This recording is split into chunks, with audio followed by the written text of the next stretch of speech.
विश्वशांती महाशक्ती गणपती असं नामकरण हे देखील करण्यात आलंय। यांना मूर्तीची उंची ही 69 फूट इतकी आहे, तर रुंदी 28 फूट आहे। ही मूर्ती बनवायला 84 दिवस लागलेले होते आणि देशातील सर्वात उंच गणपती अशी या गणपती बाप्पाची ओळख आहे।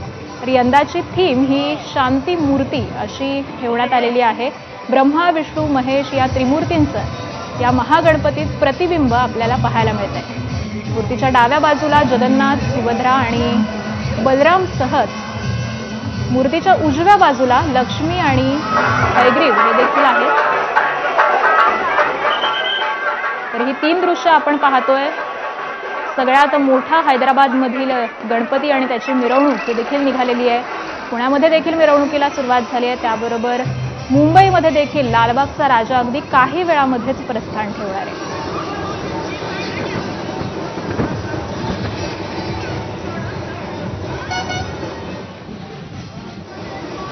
देशातला सगळ्यात उंच गणपती बाप्पा म्हणून या हैदराबादचा गणपती बाप्पाकडे पाहिलं जातं। अतिशय सुंदर अवाढव्य अशी ही मूर्ती आहे आणि तिथे